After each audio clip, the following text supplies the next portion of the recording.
大家好，歡迎嚟到我嘅 channel Cantonese Connection。我好興奮 like 真係好興奮 because I am finally at a spot where I have launched Cantonese Connection, the platform, and I'm really excited to just talk to you guys about my intentions with the platform and why I wanted to make it in the first place and who I am really. So let's get started. So here I am, years later, it's the year 2023, and I am restarting my Cantonese learning journey again. And I'm very excited this time around because this feels like something new. Cantonese Connection feels like a fresh new start. I'm in community with a lot of different types of folks who are also heritage speakers of Cantonese, and we exist in so many different ways. You know, we are queer, we are non-white mixed people, we are people above the age of 50, we are second generation, first generation, so many different people who are here in this experience together, collective experience together of wanting to relearn, reconnect with Cantonese. But there is some frustration, and this is something that I feel as well, about how to learn Cantonese and what kind of materials are available for folks like us. Cantonese Connection is something that I hope to create as a safe space for myself, but also for folks who exist at these different intersections, because sometimes Cantonese content for teaching, for learning, is really outdated. You know, we're not all white men named John. We're not. And it's okay because the Cantonese community is very diverse. No shade to white people named John. You can come through and learn Cantonese as well.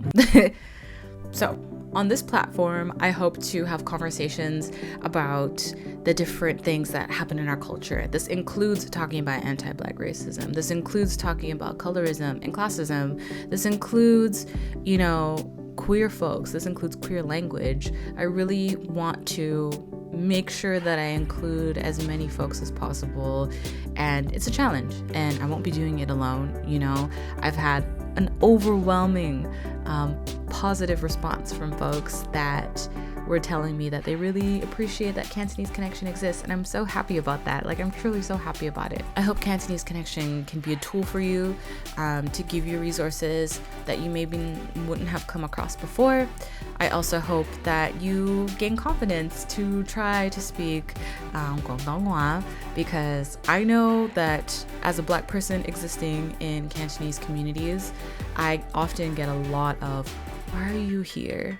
How come you speak Cantonese? Wait, you're not Chinese though." And it has allowed me to kind of come to the space of, I do not care.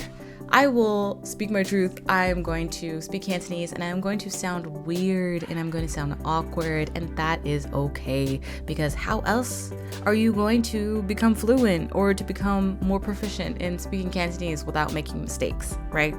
So I really hope that we all can collectively just make mistakes and have that space to not feel ashamed for making mistakes, for studying Cantonese, for trying out Cantonese, and yeah, I just want a low pressure environment. So what you can expect on Cantonese Connection is videos about the platform, updates about the platform, as well as a podcast that I'm starting called What Ya Thinking. And it's a podcast that interviews and has conversations with Cantonese folks of the diaspora, folks who engage with the Cantonese communities, and we just talk about our life, what's on our mind, you know, our futures, our queerness, and anything in between, all over tea or ta. So thanks for being here, and I hope that you enjoy Cantonese Connection as it is right now and enjoy seeing how it grows. If you want to collaborate, send me an email. My inbox is always open. The resource page on Cantonese Connection will be growing and will be under construction for days to come.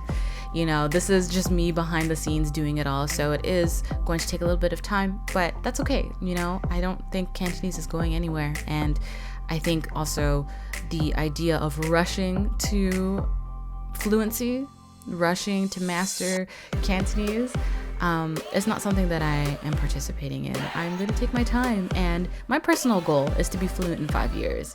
My personal goal before was to be fluent in like a year or something. I think we've all seen those videos about folks being fluent in a language in like 6 months or like a year, and that's cool because that's an amazing that is an amazing feat. But I don't want to put that pressure on myself. I just want to learn within the time frame that seems reasonable for me, and that's 5 years. And I've also shifted away from trying to learn Cantonese for others and learn Cantonese now instead for myself. After my pawpaw passed, I reevaluated what Cantonese meant to me, and it's something that I want to learn for myself as well, not just to have conversations with my pawpaw and gong gong, but to also have conversations with the rest of my community. So if you want to stick around, click the subscribe button, click the like button, comment nga, and I'd be really grateful. It'd be great to get to know you guys, and I'll see you in the next video. Hatsikin.